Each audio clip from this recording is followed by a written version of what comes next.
What's happening, everyone? Welcome to this episode of Corner Table Talk. Today, I am so pleased to have as my guest Chip Wade. Chip is the CEO of Danny Meyer's Union Square Hospitality. Chip joined the Union Square Hospitality executive team as president in 2019, following a 30-year career in operational leadership in the hospitality industry. In 2022, he was named Chief Executive Officer, CEO. Prior to joining USHG, Chip spent 17 years with Darden Restaurants, where he oversaw all operating functions, drove best in industry people metrics, and enhanced financial performance for a number of Darden's high growth brands. He also served as Chief Operating Officer for Legal Seafood in Boston, where he led all operations for the family-owned group's 31 restaurants.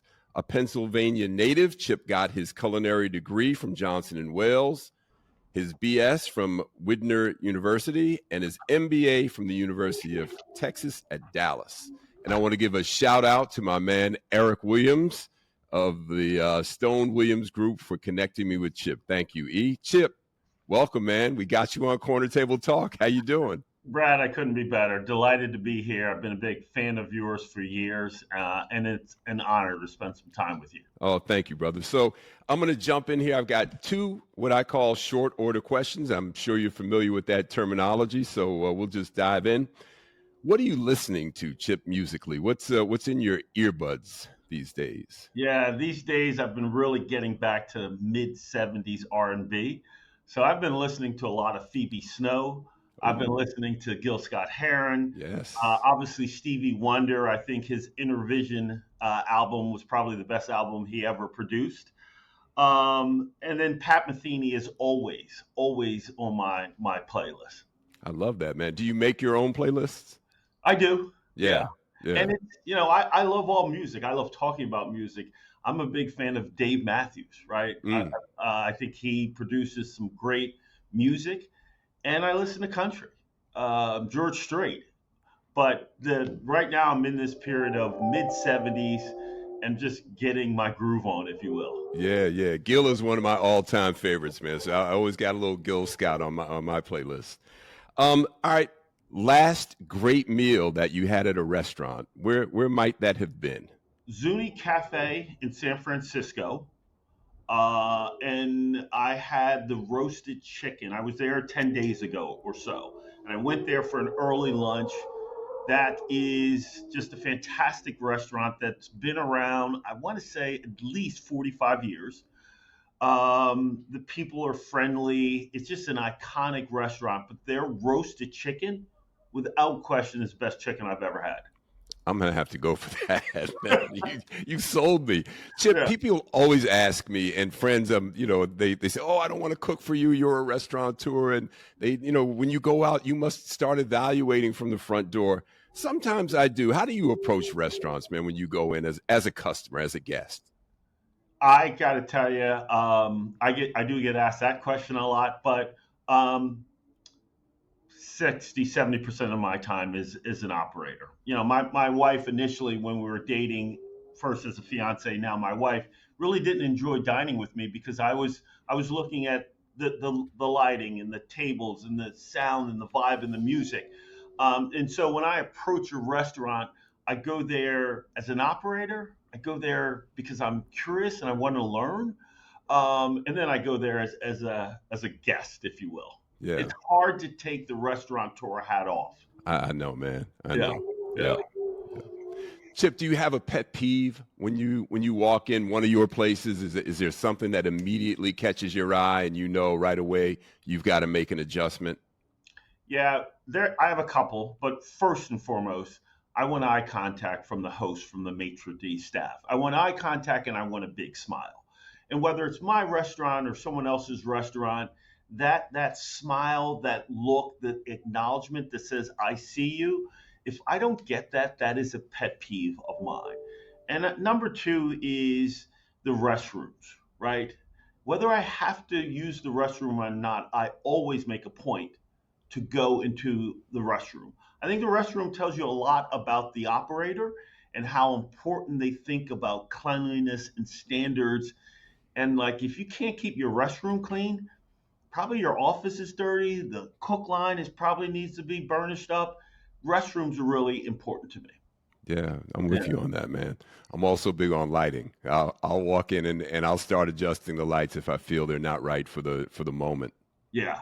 It Yeah. is, a good friend of mine, Marcus Samuelson. I love spending time with him. He obviously is a culinarian, but Marcus pays attention to the music, to the vibe, to the lighting, to the artwork, as Danny does as well. And those things truly matter. I couldn't agree more. Yeah. So let's I want to touch on Danny for a minute. So Danny Meyer is one of the most respected and admired hospitality executives in the industry. I mean, around the world. Around the world. Yeah. That makes your position as CEO of Union Square Hospitality one of the most coveted jobs, Chip. So, what kind of responsibility comes with working with and being responsible for maintaining best in class standards? Yeah, that's a great question, right? I would say, first of all, I've been now with Danny and USHG for 6 years, as you noted in the introduction. Mhm. And it is a role, obviously, I take seriously. I'm having the time of my life, and I really enjoy collaborating with Danny. There is some, pressure, if you will, self-imposed with regards to grabbing the baton from this iconic leader. Right now, Danny graciously um, gave me the title and the role of CEO, but he still comes into the office. Right, still there as coaching. I think first and foremost, to answer your question, the responsibility of making sure that I maintain the great culture of USHG, that an employee first centric model, which has been at the heart of enlightened hospitality and at the heart of what Danny has created. I think that's job number one, is to maintain the culture, keep it vibrant, allow it to evolve, because culture is just like a living, breathing It's human being. fluid. It has to evolve and grow. Yeah. We often talk about culture. I heard this great quote that culture is like a baby, like a newborn, right? You got to feed it a lot. You got to keep your eye on it 24/7. And when it makes a mess, you got to clean it up quickly, Mm. right? And so that's how we, humorously keep an eye on the culture. So that's number one I think about with regard to my responsibilities. Responsibility number two is to make sure that we maintain our remarkably high standards on both hospitality and culinary.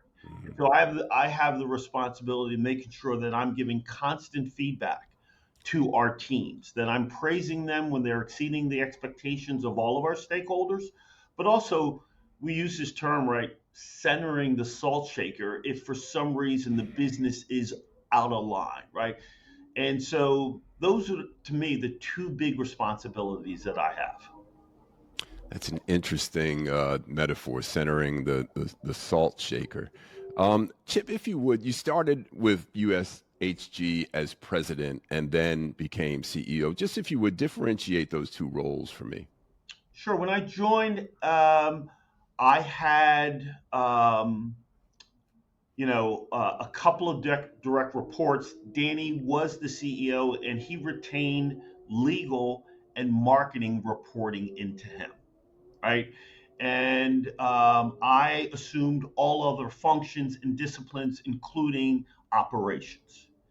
And and so when I moved into the CEO role, not only did I assume the functional leadership responsibility for marketing and legal, but I also grabbed the baton with regard to, at times, the external face of the company, Mm. right? And so the demands of my time has increased significantly. And that could be, for example, the relationships that I share with our CFO and our bankers, right? Um, as an example, the second example is board reporting, board communication. I now lead all that. That's all the, prepping for the board work, communicating with our board, setting the agenda. I now run and I'm responsible for all of that. When I was president, Danny was still responsible for that. I see. Is the role kind of what you expected, what you anticipated, or bigger? What's your take on how you thought this job would be? I would say without question, it is bigger than I thought. And I think is Danny and I used to talk about this a lot after the announcement, which is, and I just touched on this, just the amount of, um, request of my time, media request of my time. Uh, could you attend this conference? I'd love to pick your brain. There's really two dynamics here at play, Brad. One is becoming the CEO of this highly regarded company. And the second thing is becoming a black CEO. Yeah. And as you and I both know, there are not a lot of black CEOs, not just in our industry, but in business, period. And so it brought with it a high degree of like awareness and recognition. Mhm. And I'm learning how to respectfully say no because again the demands are high. As evidenced by my attempts to talk to you occasionally, and Ann has to say, "Well, how about 15 minutes?" And but Yeah, thank you, man. You've been really generous given the demands on your time. yeah. Um, I want to talk about Danny's 2006 book, "Setting the Table." I read it when it came out, and for me, it just so much of it resonated as it did across the industry with everyone.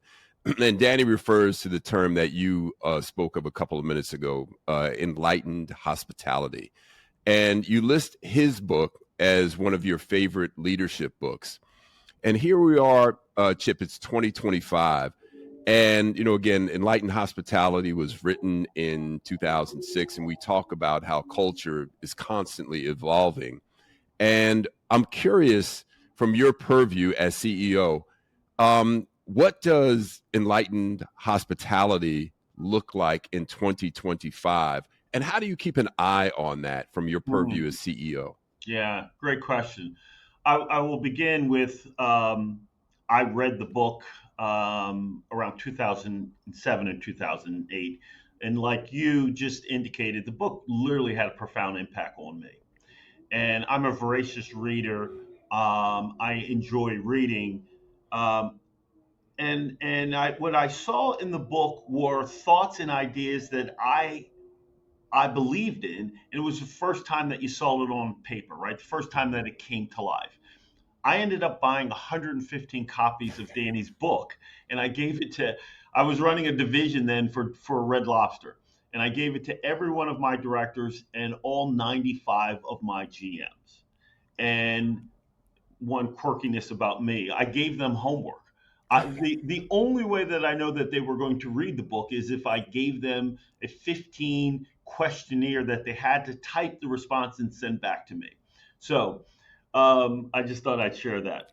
I think how do we keep this notion of enlightened hospitality alive at USHG? We do it in a couple of ways.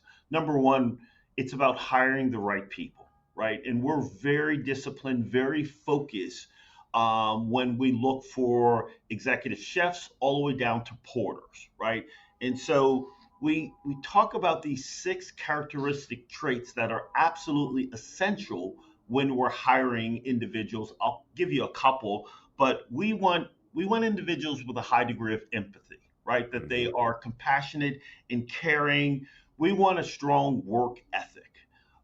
We want people who are optimistic and warmth. And so there's these characteristic traits that we believe when we find them in individuals that they're more likely to help us keep enlightened hospitality alive. At the Mhm. core of enlightened hospitality is really about how you make others feel. And it starts with our employees and then the other stakeholders that we have in our model. So that's our guests, that's our vendors, that's our investors, and the community. And so, how you make people feel is so powerful. that you're listening to them, their needs, their wants, and their fears. The other way that we keep it alive and vibrant is by having the courage to let go and displace people who don't demonstrate those characteristics I just mentioned. And organizations are often very good at talking about their core values or their beliefs and their behaviors and the way they hire people, but it takes courage to let someone leave or ask someone to leave the organization that doesn't live our beliefs and our behaviors. And you really have to do both. You have to hire great, you have to consistently talk about enlightened hospitality, and then you have to exit people who don't live those behaviors and beliefs. Yeah. I would imagine, Chip, some of that bumps up against the reality of a couple of things. And I'll come back to some of the challenges you and I spoke about, in specifically some of the challenges in California relative to minimum wage. And I want to bring up immigration, but I'll come back to that. But a great quote that I love from Maya Angelou. She said, people won't necessarily remember what you said. They won't remember what you did, but they'll remember how you made them feel. Yeah. And yeah, I think that is so key in our business, that you want folks leaving feeling like they had an experience that they want to talk about. Yeah, exactly right. And for us, I'm going to add this last note that I really want them to talk about the workforce, our employees, right? And because there's something interesting about our industry, and it's driven by Instagram and our phones, right? I can go to Zuni Cafe or Kefico in San Francisco. I can take photos of great food and then kind of share it with my chefs here. You can't take a photo of hospitality, right? You Right. can't take a photo of someone's heart and their empathy. And so I think the magic of what has made Danny and USHG so successful is that fundamental practice and belief that the way they're going to win is by the way you make people feel. Couldn't agree more. Um, on the subject of leadership, you listed several books and also named some individuals that you admire. Ken Chenault, the former CEO of American Express. Love Ken. I saw him give a fireside chat last year at a conference, and what insight, him and Robert Smith together, man. I could have listened to them for hours. You mentioned Kobe, of course, Danny, Reginald Lewis, Beatrice, first Black-owned company to reach $1 billion in sales. Talk about, Chip, if you would, the qualities that attract you to leaders. And one of the attributes that caught my eye that you mentioned that I absolutely love was fun to be around. But talk about the leadership qualities that attract you, that you look for. Yeah, I would say a couple of things, right? I think, first of all, a leader has a role. Ken Chenault often says this, which is to provide reality and hope. And I think the leaders you just mentioned and the men and women that I admire consistently share the reality of the situation in the business as well as inspire and give hope. I think that is critically important. I think a leader has to be decisive because issues and problems, internal or external, are coming at you quickly. And so I think a leader has to be decisive. Number three, what I look for, and I mentioned this a few minutes ago, which is the notion of empathy, right? We work in an industry that is high touch. We employ, single moms, right? We employ these young adults who are just getting out of college, right? Many of them are in college. I got my first start in this industry at the age of 15. And so for me, a leader has to be empathetic and show compassion. Um, and then I think the last thing is, it's part of that reality is you got to get really good at confrontation and giving feedback, right? I say to my people, my team, I'm going to give you feedback whether you want it or not. And I say that with the dot dot dot. I care so much about you as an individual that I'm going to give you feedback. And so those are the leadership, some of the characteristics that I look for. Did any of that come uh, difficult for you? Was it because I know my nature, Chip, is non-confrontational. Yeah. But in our business, when you have to do what you just said, give someone feedback whether they like it or not, that's not a natural attribute for a lot of folks. But was that part of your personality always, or did you have to develop the Yeah. ability to say what needed to be said in the moment? No, it's really for me. And listen, I'm still a work of clay, right? I'm still being molded and shaped. But I would say it is a skill and a behavior that is learned, and I had to work on, Yeah. right? And if I can share this story, I learned from our workforce, right? I learned from our employees over the years. And so the most challenging decision any leader has to make is terminating, right? And particularly around performance, right? It's pretty easy to fire someone if they're stealing with you, or if they take a stupid pill and have a relationship with an hourly employee. That's a no-brainer, right? But to fire someone that's been with you a long period of time and they're just not able to evolve and grow in performance, that's pretty hard to do.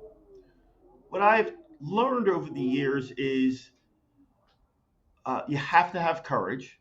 That if you fail to make a leadership decision, a firing, that the rest of the organization is aware of it, right? And you've run restaurants, you know this as well as I. If you have a bad server and you have 23 other servers on the staff, they all know that server is underperforming, late, rude, disobedient, you name it. And so when we finally leaders make the decision to fire that person, the rest of the staff says, "What the hell took you so long?" Right? And so I have learned the importance of giving candid feedback because I care about the rest of the workforce as much as I do about the individual who's underperforming. Yeah, I get that, man. Sports analogies, so often work for me, Chip. And if you've got five guys on the floor and each guy has their role, if we're playing basketball, Yeah. and the rebounder's not rebounding, you gotta pull somebody off the bench, man. You have to get that guy off the court because people on the bench see that person's not performing. So to your point, I think it brings the organization down when you don't respond appropriately. You're exactly right, and it also erodes the culture that you're trying to build. Yeah. One name I left off, but I wanted to add to the folks that you admire is somebody that I have great admiration for, and that's Bill Russell.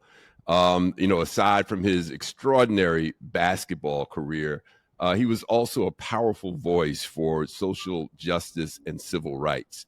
And I know that you are a collector of rare books.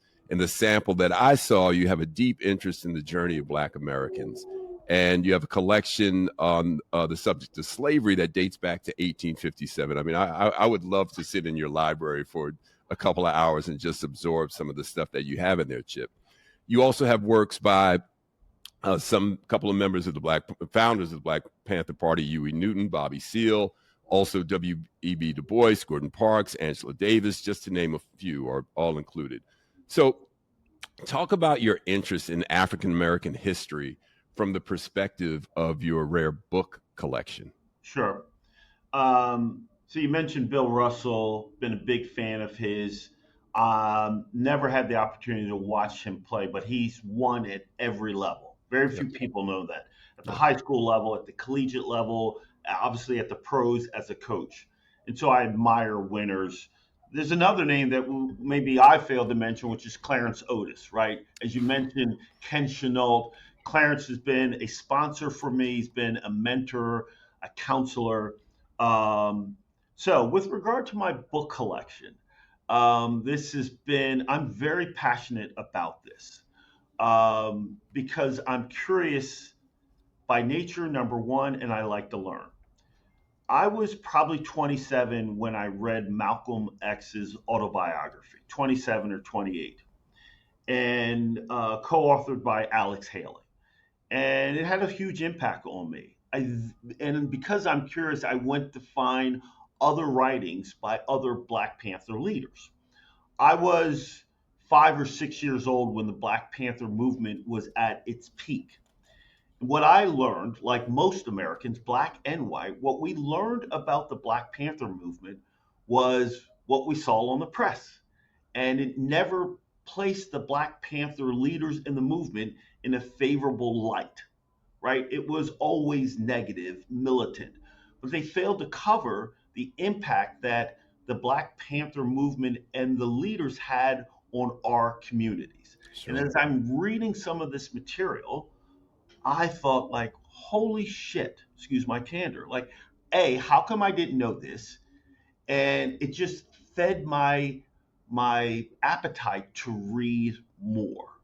And so the as I moved from Black Panther movement to Jim Crow era to slavery and slavery, what I keep learning in my collection is our stories obviously have not been told. That there were prominent Black Americans who've made significant contributions to the fabric of America. And I'm just on this journey to keep learning more about them. And if I can, in a small way, share their stories and highlight them.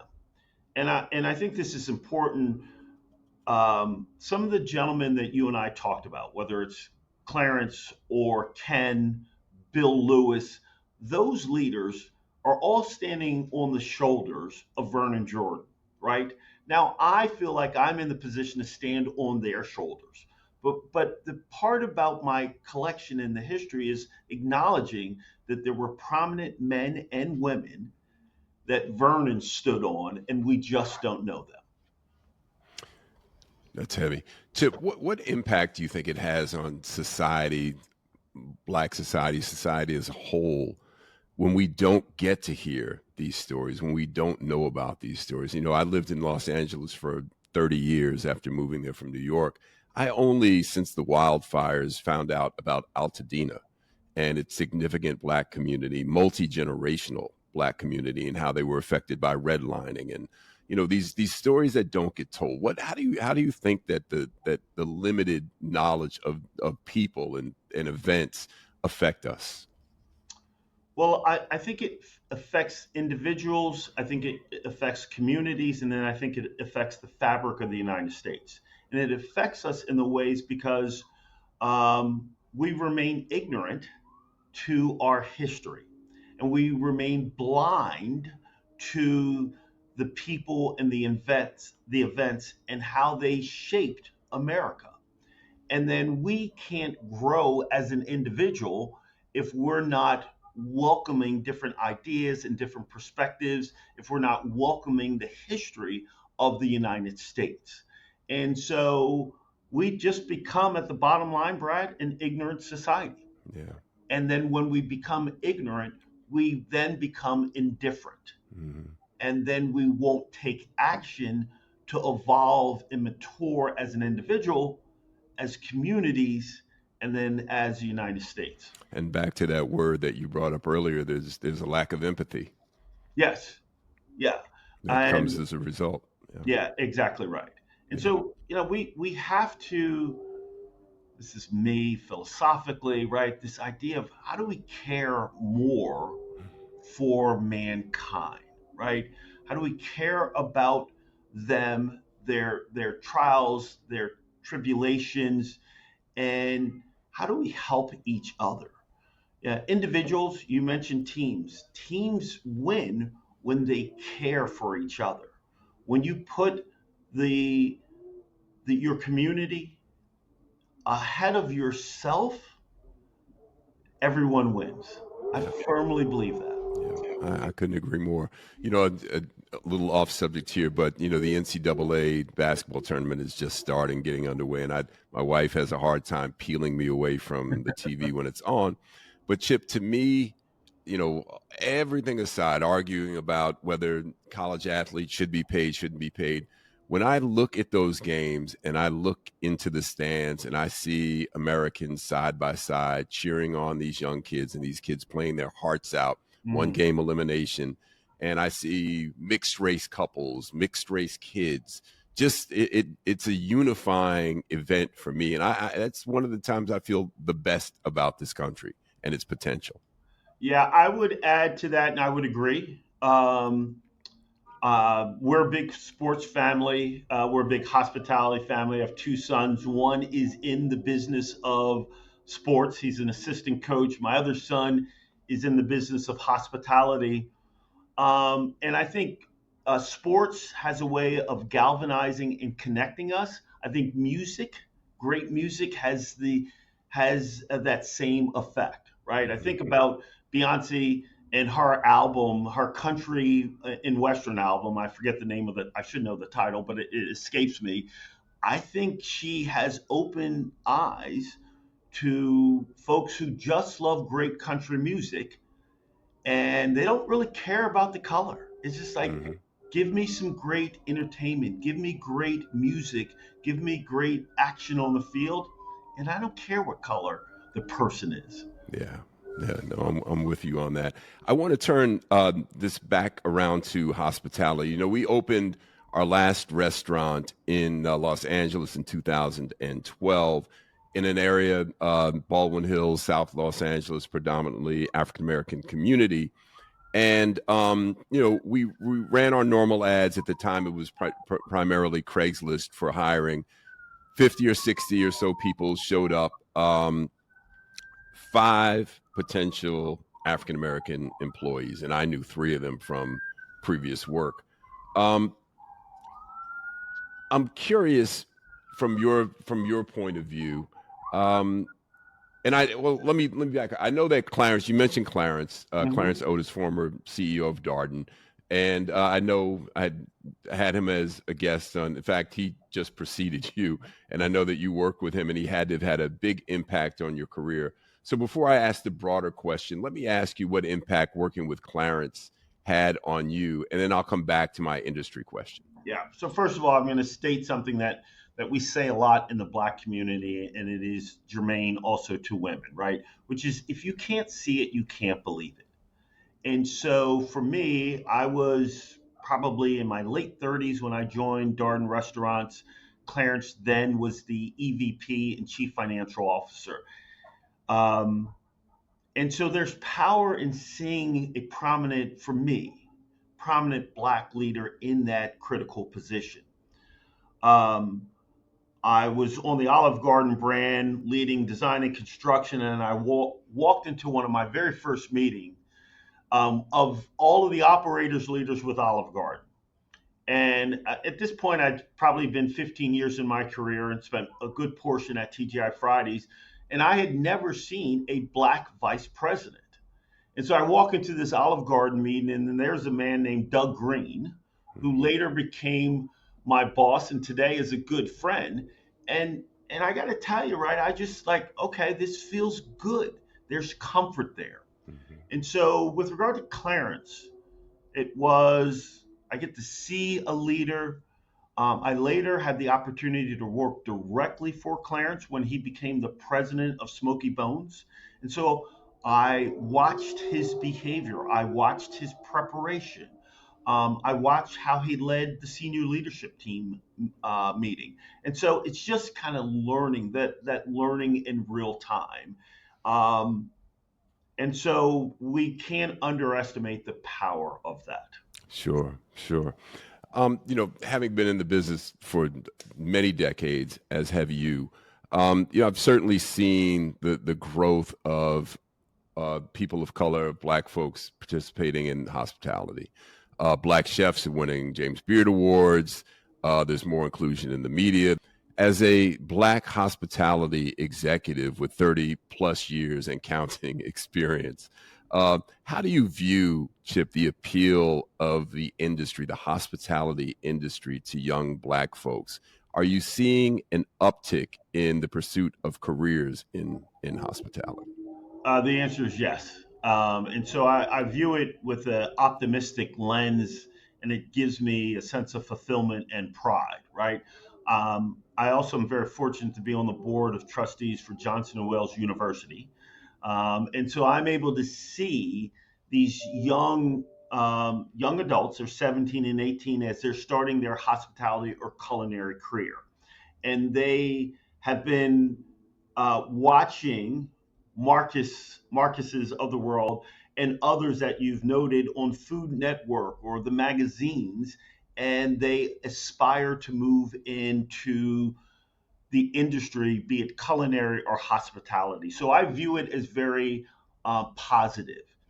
the other dynamic, which is exciting, is particularly here in New York, San Francisco, Toronto, where you have really diverse cities, Los Angeles included, then that population brings the cuisine and the culture to the community. And so you have, white Americans now for 25 years are now falling in love with, whether you call it comfort food or soul food, but also like Caribbean food and, African food. And so I view it as very, very optimistically. Yes. Yeah. We had Gregory Gourdet on our podcast last year or 2 years ago at James Beard, Haitian, very popular restaurant, I believe, in Portland. And who would have called that, 10 years ago? So Yeah. definitely an evolution happening there. So, Chip, your first job graduating from undergrad in '86 was at TGI Fridays. Your salary was $24K. Even adjusting for inflation, that's pretty modest. With your educational background, ultimately receiving your MBA, you could have chosen other fields. Why hospitality? Well, I love my grandmother had a huge influence on me.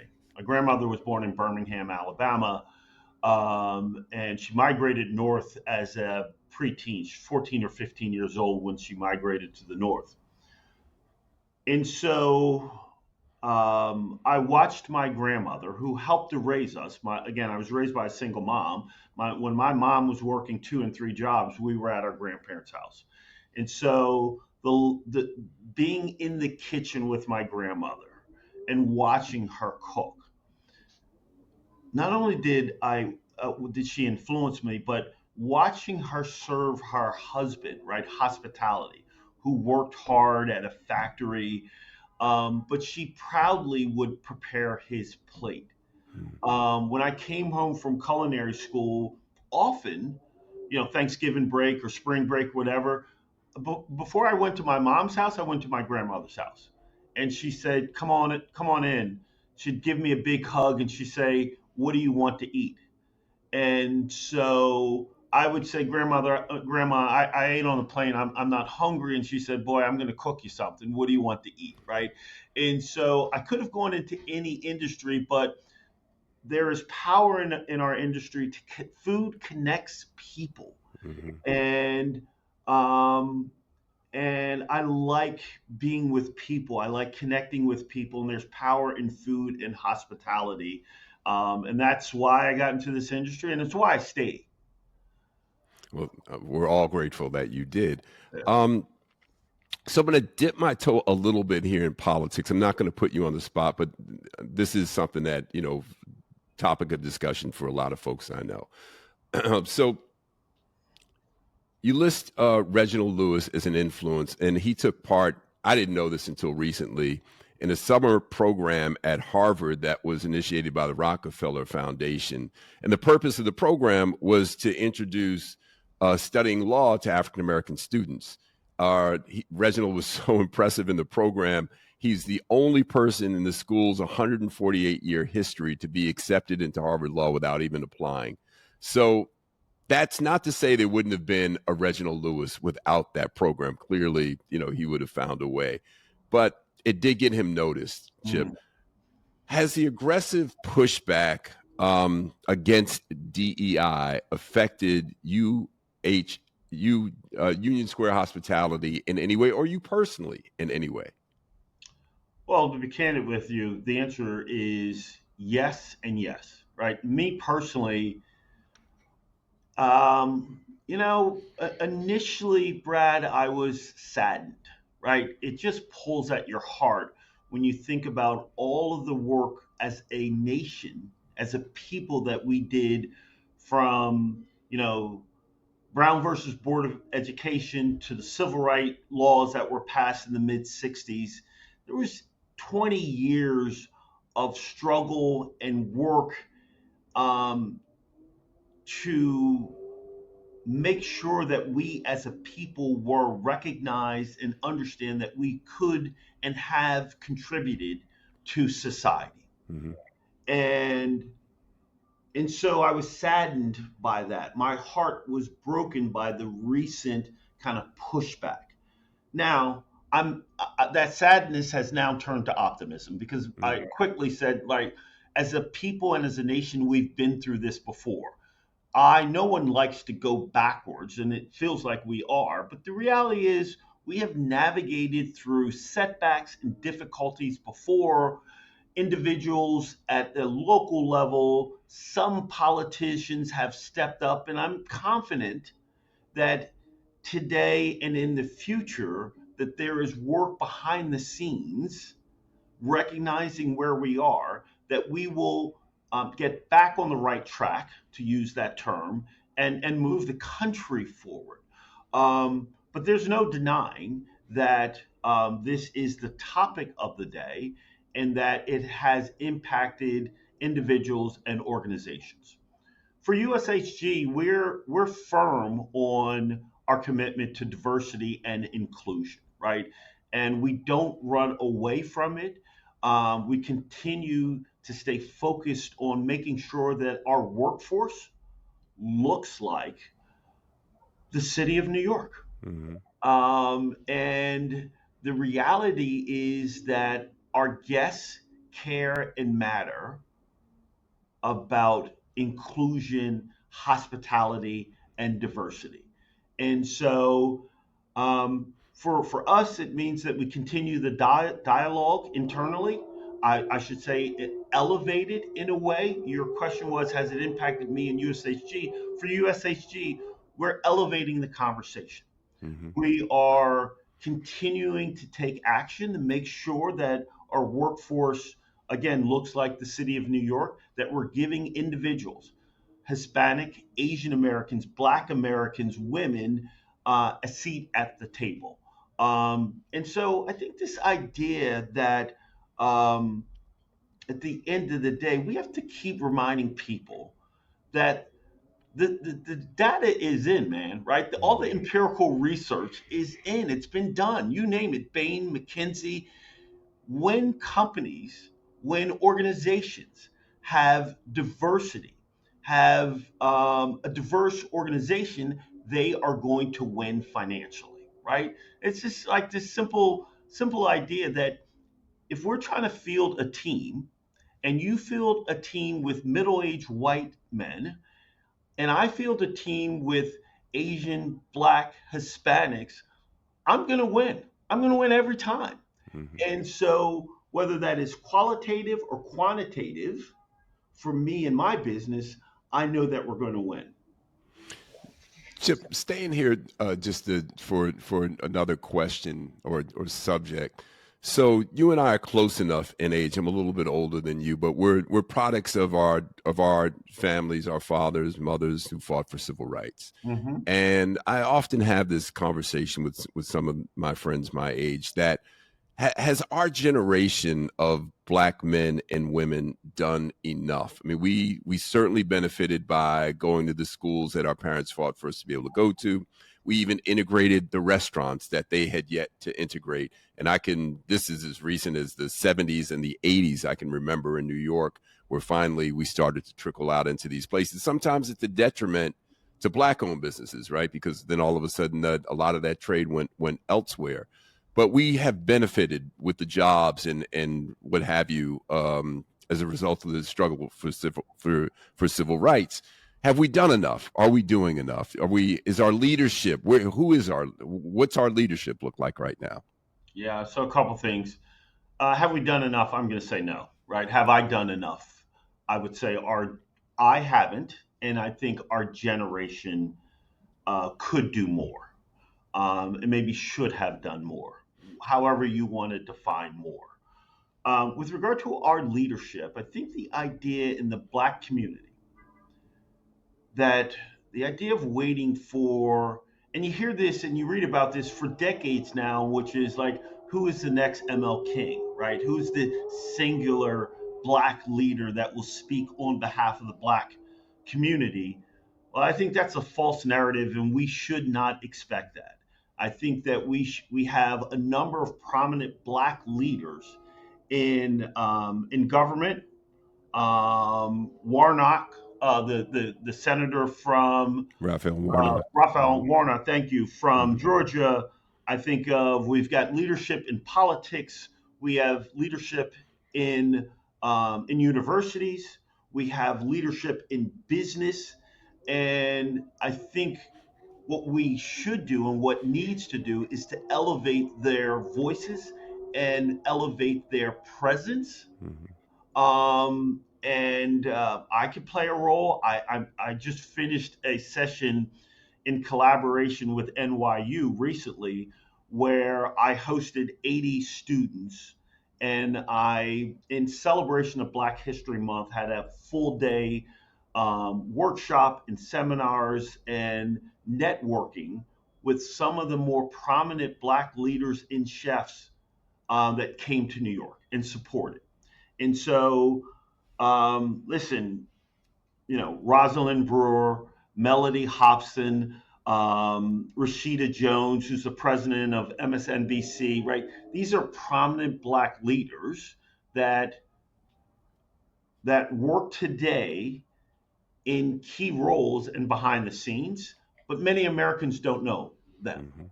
And so I think we can do more. I'd agree, but I think amplifying those voices is essential. Yeah.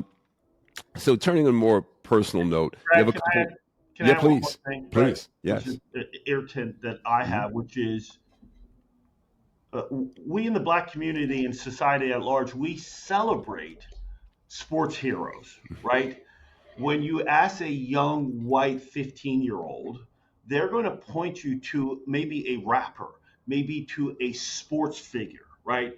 And my comment that I just made is I want that 15-year-old, both black and white and Asian, to know the Ken Chenaults of the world, to know the Rosalind Brewers of the world, right? And to know the Melody Hobsons of the world. And so when I say we can do more, that's another example. But yeah, and to your point, I think that goes back to the importance of having those stories told, right? Because if they're not told, how does that young white kid know about Ken Chenault? Right. It's not going to be talked about at his dinner table like it might at ours. Exactly right. Yeah. Exactly. So a couple of influences in your life that you mentioned, your mom, of course, who worked she worked a couple of jobs, and one of Yeah. them was as a factory worker. Your uncle, Dr. John O. Simpson, who had a distinguished career in education in the public school system in Norfolk, Virginia. So, Chip, what were the qualities that you picked up on early on from your mom and Dr. Simpson, and how would you say those qualities that you saw early helped shape who you are? Yeah. Thank you. Puts a smile on my face. Both sadly have passed away, but Sorry. they still touch me. I think first of all, I got from my mom and my uncle John an amazing work ethic, right? And so I work the way I do today because of those two individuals. Number two, I got this in my DNA, the notion of persevering through obstacles, right?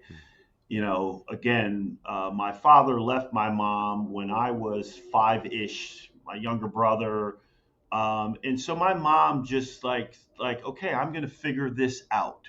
I don't have all the answers, but I'm going to raise intelligent, law-abiding, God-fearing kids. And I'm going to get support from my aunts and uncles played a role, my grandparents. The second thing I got from both my uncle and my mom was perseverance. Number three was a desire to learn. And you mentioned Dr. Simpson, my uncle. My uncle had a bachelor's degree, two master's degree, and a doctorate's degree. Like Wow. he Wow. wanted to learn. My Mhm. mom was the same way. She graduated from high school, but my mom read two, three papers a day. Mhm. And she was curious about music. She was curious about the arts. And so, what I learned from both of them was the power of education and the power of um, staying curious. I want to add one last thing, and I think about my uncle in particular. I was a junior in college, so I'd finished culinary school, and I had the opportunity to live with my uncle, my aunt Rita, and their young son. And as we noted, I grew up without a dad. I watched my uncle I watched my uncle, and I learned how to be a husband, Mhm. right? I learned how to be a father. Now, my uncle was tough and stern, and he Mhm. clearly was opinionated. But if you don't see, if you're not in an environment where you see a husband or a father get up from the dinner table and help put the dishes away or cook, I mean, it's a small little thing. I know it sounds odd, but this idea that, we know how to become a father or we know how to become a mother, it's not innate. You have to watch someone. And I watched my uncle, and he influenced me to become, I hope, a great spouse to my wife Pam, and a great father to my two kids. Well, thank you. And you kind of took a little bit of my next question, but Um, I'm gonna ask it anyway. You're a dad, and yeah. as am I. You have two sons, I believe, Andrew and Mitchell. So you kind of went into this a little bit, Chip. But what makes a great father? Um, I think a great father. That's a great question. I think a great father is present. You cannot kind of you just can't, what's the term I'm looking for, like fake this, right? You Right. have to be present first Yeah. and foremost. um, you have to, in my opinion, a great father is firm but fair, right? I was really clear with my sons about certain expectations. I was firm but fair. Um, and frankly, as you know, in our community, I had to be, Sure. right. I think a great father is a great listener, and then a great father, lastly, is a great coach. My kids are today, in their 20s. While I'm still a father, the biggest role I play now is a coach and a mentor, right? I Mhm. get on a phone with my kids 4 or 5 times a year, and we do these Zoom calls, and there's a topic du jour. We were on the phone for 90 minutes over the summer, and we were talking about Black wealth. And I spent a significant amount of work preparing for this conversation. And I'm just at 26 and 28, I'm saying, all right, guys, we're going to have a 90-minute conversation about Black wealth. And what does it mean? What does Black wealth look like vis-a-vis white Americans? How do we think about it? How do you accumulate it, et cetera, et cetera? And so I do that 2 or 3 times a year, and I pick a topic and we go deep on it because I have to be their coach and mentor. I'm making a note of that. I'm gonna actually start that with my son. I really like that, man. And I'm also curious, Chip, given your interest in Black history, do your sons share that? Do you cause them, or have you initiated a deep dive into Black history like you've taken? I would say they're getting there, right? Hmm. They're finishing colleges and working on their careers. They don't have the same level of passion that I do, but I think by sheer association, and if you're at our residence with inside my home library and study, the 300 plus books, that they're, by association, they're curious and they want to learn. But it's often that I'll say to them, I'll cut out an excerpt and say, hey guys, I want you to read that. And I want you to be aware of that. So they're taking interest, but they're focusing on their career. So, Chip, we're winding down here. So, I want to come back to the subject of leadership. The mood in this country feels uneasy. And at a minimum, we could use a large dose of Danny Meyer's enlightened hospitality, just spread it around the country. Um, where what is good for few, I love that he starts with the workforce and concentric circles outward, the stakeholders, the Yep. community. I mean, that's mankind, really, and I love that. It's a metaphor to me that really is applicable to how I would love to see our society governed, our world governed, and what's good for a few is good for everyone. Mm-hmm. Um, when you turn for inspiration these days, Chip, what gives you what keeps you inspired and gives you the ability to inspire? Well, I would say a couple of things. Our leaders inspire me, and I mean that sincerely, right? Our leaders inspire me every day. Um, we just opened a restaurant yesterday. Hispanic woman. It's a Daily Provisions. We opened it in a community right across the Hudson in Jersey City. I get inspiration from our leaders because they're passionate about what they do. Um, Mike Anthony is the executive chef of of Grammercy Tavern, right? Mm-hmm. James Beard, Michelin star chef. And I get inspiration from our leaders. I just named a few. I like spending time with them. Um, Women, black, white, our leaders inspire me. I'm inspired by the readings of all of those books that we reference in my library. I still read, whether it's M.L. King or Coretta Scott King. When I'm reading, I get inspired. Even the most challenging books that go deep into the Jim Crow era of lynching, et cetera, when I read through some of the stories, I'm inspired by the past and the people that have an impact. And I get inspired, lastly, Brad, by seeing others when their dreams come true, when their aspirations come true.